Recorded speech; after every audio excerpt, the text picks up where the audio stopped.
Ayun, magandang araw po sa inyong lahat at kumusta po kayo? So, ngayon po we will be doing a review of another local house, no? A local perfume, no, na for sure kilalang kilala nyo na, no? Marami na po ang nakakaalam nito, marami na po ang nabudol at bumili po nito. And ngayon, we will be reviewing it, no? Individually actually po. Nireview ko na po ito in passing, no? Para po sa mga nakapanood na nung aking review, no, nung of course the board grooming ko, no, I reviewed I think 5 or 6 of their fragrances last year, no. So sabi ko na dapat magkaroon ako ng review of this particular perfume, and nakikita nyo naman sa ating title, no, wala na pong iba kundi ayun, no. So this is Galant by the Board Grooming Co, no. So ito pong Galant by the Board Grooming Co, sinabi ko naman po doon sa review ko na this would have to be my favorite, no, sa line ni Pops Eman, no. So yeah, yun, Galant, no. Ito po ay isa sa mga unang offerings ng house kasi alam naman po natin yun, no, naging malakas sila nung mid 2022, no.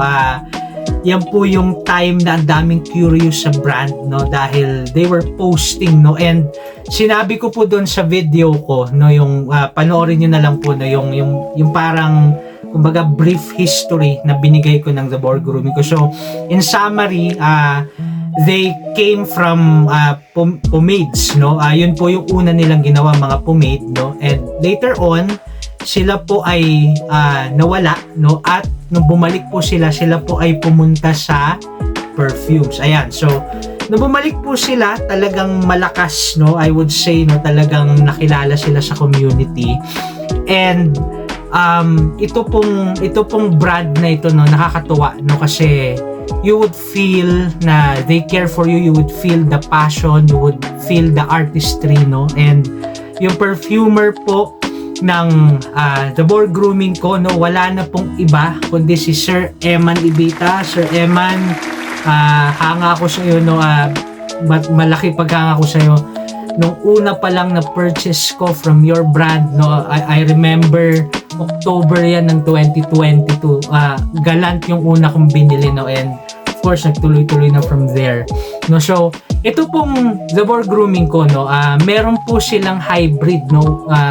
When I say hybrid, meron po silang parang inspiration na ano, yung may mga frags sila inspired from designer brands or niche brands, no, and they put their twist, no. Pero lately nag-focus sila, no, sa kanila pong own creation or own blends. Ayan, so yeah, Sir Eman Ibita, no, siya po ay madalas nating makita sa frag community. Para sa akin, ang na-appreciate ko kasi kay Sir Eman, no, he's a guy, no, na yun nga, no, he represents, he embodies the house, yung brand nila, no. He's really diligent, no, napaka studious, napaka passionate. Makikita mo na he wants na ma-improve yung kanyang sarili, he wants na ma-improve yung kanyang products, no, at of course, no, lahat po yan nagfo-flow dahil he cares for the customer, even for the materials, the ingredients na ginagamit niya. Feel mo yun, ramdam mo yun, no. So anyway, before we go, no, sa pag-review po natin ng Galant, no, gusto ko lang pong ipakita sa inyo yung kanilang bagong presentation, no. Nag-change sila ng presentation, I believe 2 months ago, if I'm not mistaken. So yeah, pakita ko lang sa inyo. Ayun, no, ang bihira, napaka-elegant. So this is the bottle, no. What does this bottle remind you of? Kasi ako po, no, I am reminded of niche frags like halimbawa Roja Dove, no, or Fragrance du Bois, no, mga ganun po yung vibes ng bottle, no. So yeah, a square bottle, no, and gold cap, no, yun yung kanyang theme, no. And basic details, The Board Grooming Co, no, Galant, the name of the perfume, and Extrait de Parfum. So yeah, basic na details. I believe this is the 55 ml, no, and pakita ko lang sa inyo yung kanyang box, no. So yeah, no, napaka-elegant pa rin, no. Ganyan yung kanyang loob, no. So yeah, that's a presentation of their new packaging, no. I believe yan po ay para lang sa own blends nila, no. Again, if I'm not mistaken, Sir Eman, no. So yeah, yun po yung pagkakaalam ko, no, na para po yan sa mga original blends nila. So yeah, galant, no. Going back kay Sir Eman, no, sabi ko na this guy is passionate, no. He's confident, no. Makikita mo yung sophistication, makikita mo yung kanyang taste, no. Nakakatuwa si Sir Eman, nakakwentuhan ko talaga yan lalo last year, no. And para sa akin, no, Sir Eman, para po sa akin, if I try to look at the personality of Sir Eman, parang ganun siya sa Galant, eh. Parang Galant represents Sir Eman and Sir Eman represents Galant. Parang ganun sa akin. If you will look at the blurb, no, or the description na binigay ng Shopee, no, sa Galant, no. So ilalagay ko na lang somewhere here, no, pero the blurb says na this is for a gentleman, no, who likes the finer or refined things in life. It talks about sophistication, it talks about confidence, no. So yeah, yun yung nakikita ko kay Sir Eman, yun yung kinukwento ko kanina pa. So anyway, yeah, Galant, no, let us try to review, let us try to give our thoughts about Galant, no. So ayun, no, kumuha po ako nung bago nilang presentation, and again, I have used Galant nung 2022, nagkaroon po ako, no. So the notes na nakalagay po dito, top are orange, bergamot, rum, and myrrh, and heart, rose, and plum. Tapos base, tobacco after scent, vanilla, oak moss, and suede. Okay, so yeah, yun yung kanyang notes na nakalagay. And ano ba yung scent profile niya? How does it smell for me? So again, no, disclaimer, ito po ay thoughts ko about Galant, no. Ito po yung aking personal experience na pwede pong maiba sa inyo, no. Iba po siguro yung experience niyo. Again, no, I'm in a place na malamig, no, and siguro mas na-maximize ko yung usage ng Galant. So yeah, ngayon pala sinasabi ko sa inyo, this is more of a nighttime na perfume, no. If you talk about versatility, this is not versatile kasi this is a nighttime perfume. So anyway, para sa akin, it starts off with rum, no. It starts off with rum, so fruity na booze, no, with slightly rubber-ish smell. Hindi ko po sinasabi na talagang goma na goma. Hindi po, yung rum para siyang may konting rubber na smell. Well, sa experience ko lang naman. It is also accompanied by this slightly sweet, pero hindi siya maasim, hindi siya tangy na orange, no. So yeah, again, no, booze, the rum na may parang konting rubber smell, tapos may orange na hindi maasim, no. And yung orange na yon, it dissipates over time and nagbe-blend siya sa rum, no. So it makes it, for me, no, parang mas nagiging warm siya and mas nagiging sweet yung rum. And may curious note siya ng plum, no.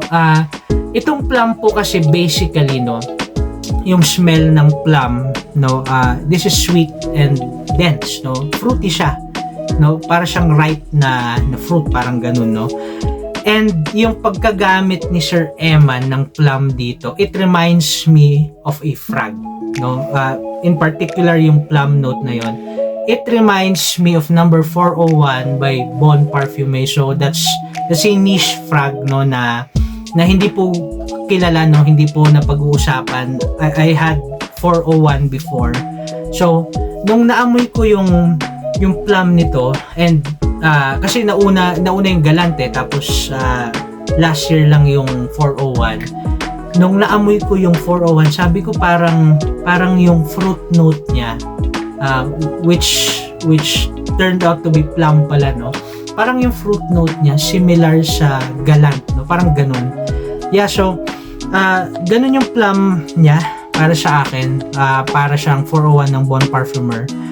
Yung hindi siya overwhelming na plum, ha. Meron kasing mga perfumes na overwhelming yung plum. Bigyan ko po example, no. Wala na po yung bottle ko, but yung talagang forward yung plum, no. Isang example niyan is Rosé All Day ng Gallagher Fragrances. Napaka-forward ng plum nun, eh. And I believe meron ding mga plum forward frags ang Map of the Heart, no. So anyway, yun, no. Then it settles down to tobacco. So earthy, medyo sweet, parang hay-like tobacco, no. Hindi siya papuntang pipe, eh. Hindi siya pipe tobacco, no. Hindi siya gano'n, no. Tobacco na hindi overpowering, and may leather na hindi rin forward. What I'm trying to say is basically the notes that stands out are rum, rose, no, plum, leather. Going back po sa rose, no, yan po ay pumapasok din somewhere sa mid. So rose, no, of course it is fresh and sweet na powdery. Yun yung kanyang some of its characteristic, no. Nagbe-blend yun sa entirety ng frag, eh. Parang you would smell rose, no. This is in no way close, no. Just to correct, this is in no way close sa halimbawa frags like Atomic Rose ng Initio. Hindi po siya ganun, no. Pero yeah, you would feel the rose sa bawat development from top to mid to the base, no. And ito yung napansin ko dito, no. Ngayon na mas siguro na-observe ko na siya, mas nagamit ko na siya. Walang note na in your face, no. Wala for me na note na forward, no.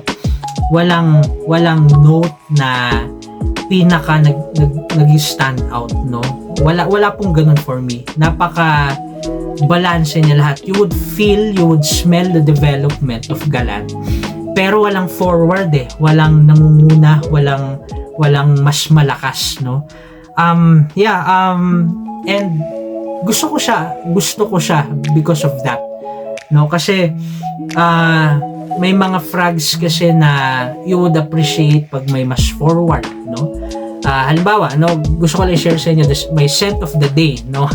Madalas ko itong i-share. My scent of the day is Faisa.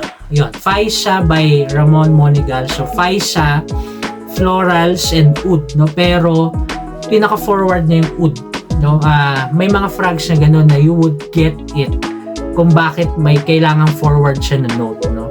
And there are those frags also like itong Galant na you would appreciate na walang forward, na lahat sila balance, no. So yeah, that's for me, no. Walang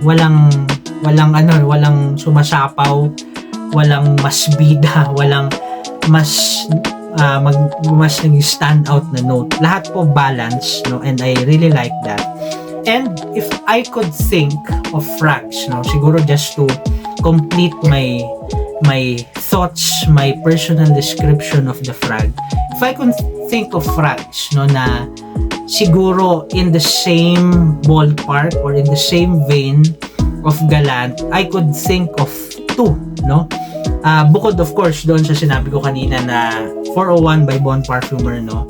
Isa po doon is F Fabulous ng Tom Ford, no. I'm not saying na ganun, hindi po, no. This is again in no way a clone of F Fabulous, kasi nakita ko na rin yung mga comments na yun. Siguro what I can remember na mas close pa talaga sa F Fabulous would have to be Impression, no, if I'm not mistaken, kasi may almond yun, may powdery accords and everything. Medyo malapit siya siguro, konting-konti lang, no. Nandun siya sa vein na yon, siguro because of the rose, and siguro may yung boozy aspect niya, no. It goes in that direction. And sinabi ko na to kay Sir Eman, isa pa sa frags, no, na it reminds me of Galant would have to be a rare, underrated na niche frag, no? This is a tobacco forward frag, and this is called Tabak Rouge by Phaedon, no? Para po sa mga matagal na sa game, siguro narinig nyo na yung house ng Phaedon. May isang frag head dito sa Baguio na dinala niya yun, pambihira, gusto ko yung Tabak Rouge ng Phaedon. So yeah, siguro if I could think of frags na nasa same vein or direction ni Galant, those would have to be those, no? Those frags, no? And yeah, performance. Kamusta ba yung performance sa akin? For me, this lasts around 8 hours sa skin. Of course, pagdating ng 7th hour, no? Even 6.5, no? Faint na lang yun, no? Hindi na siya forward, no? Sa skin, no? Of course, mas matagal yan sa damit. And projects above average, lalo sa first hour, an hour and a half, no? Parang ganun, no? Hindi naman beastly, no? Pero it projects, no? May strength siya, no? May loudness siya, pero it's not beastly. And definitely, sa personal experience ko, until siguro the 3rd or 4th hour, mafe-feel mo yung scent bubble, no? And of course, that gets closer. Yeah, so, Galant, no? Final words, kudos Sir Eman. Alam ko na hindi ka used to or allergic ka sa hype, no? Alam kong hindi ka ganon. You're that kind of person na sinasabi mo nga na let the product speak for itself, no? And yeah, na feel namin yung quality. Hindi po ako nag-hype, no? Para po sa mga nakabili na ng products ng The Boar Grooming, alam nyo naman yan eh. Na-experience nyo naman yan for yourself, no? So, yeah, kung hindi ako satisfied, hindi ko re-reviewin to, no? So, kudos Sir Eman, and I am looking forward po sa mga future releases, no? Parang 2 or 3 weeks ago nag-usap kami ni Sir Eman, no?